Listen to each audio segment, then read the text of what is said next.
وَالَّذِينَ يَقُولُونَ رَبَّنَا اصْرِفْ عَنَّا عَذَابَ جَهَنَّمَ.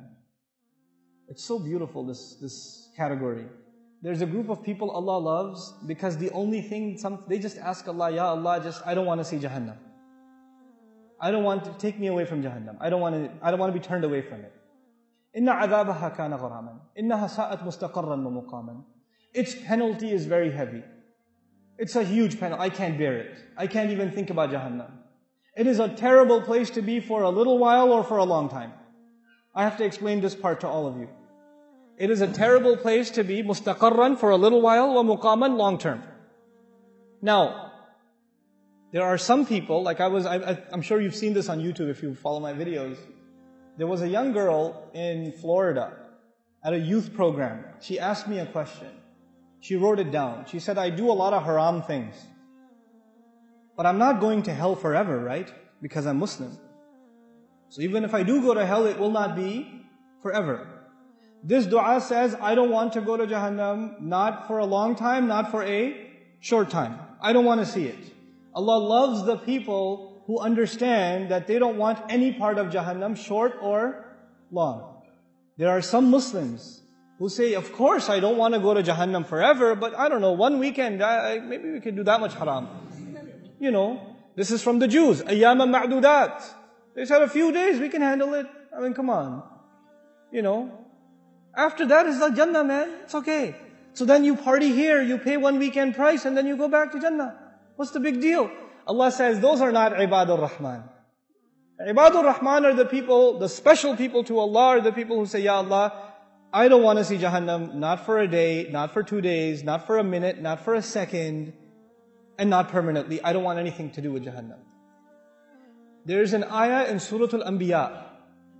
There's one ayah in Surah Al-Anbiya that describes the least punishment in Jahannam. Jahannam is described in so many places in the Quran, but the least, the easy punishment of Jahannam is described in Surah Al-Anbiya. How easy is it? The person described has not tasted the fire. They have only tasted a breeze. You know, when you have a fire, it has a hot wind. The hot wind is called lafha, with a lam.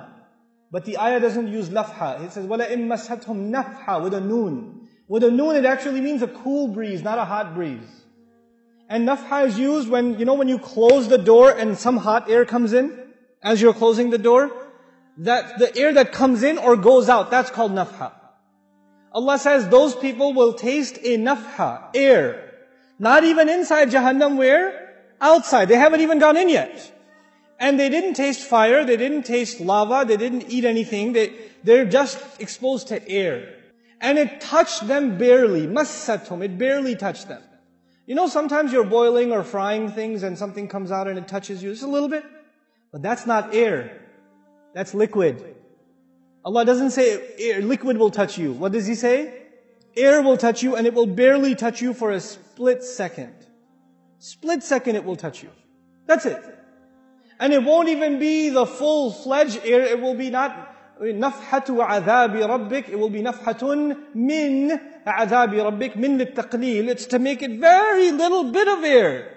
It's just tiny little bit. So it's not even the whole door was opened and the wind came in. It was like a tiny little, you know how you have window inside the window? A little bit of it opened and a little bit of an air came out and you felt it on your skin just for a split second.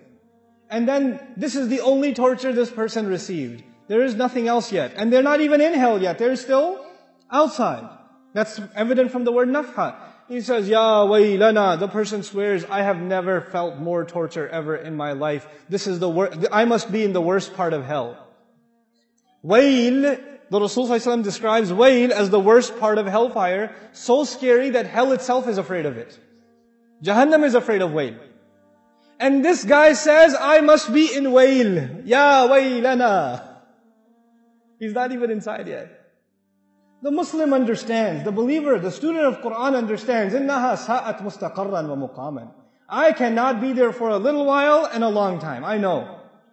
I should not have the mentality of Bani Israel who said, لَن تَمَسَّنَا النَّارِ إِلَّا أَيَّامًا مَعْدُودَاتٍ. Just a few days, we can handle it. You know, I've had long, hard, hot road trips outside with no air conditioning. I'm tough. No.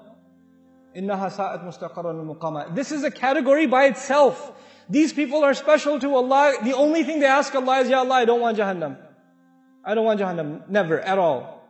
That dua itself qualifies you to be special to Allah. Subhanallah. What a mercy from Allah. قل يا عبادي الذين أسرفوا على أنفسهم لا تقنطوا من رحمة الله. قل يا عبادي الذين أسرفوا على أنفسهم لا تقنطوا من رحمة الله. لا تقنطوا من رحمة الله. إن الله يغفر الذنوب جميعا. إن الله يغفر الذنوب جميعا. لا تقنطوا من رحمة الله. لا تقنطوا من رحمة الله. إن الله يغفر الذنوب. إن الله يغفر الذنوب. إن الله يغفر الذنوب جميعا. إنه هو الغفور الرحيم.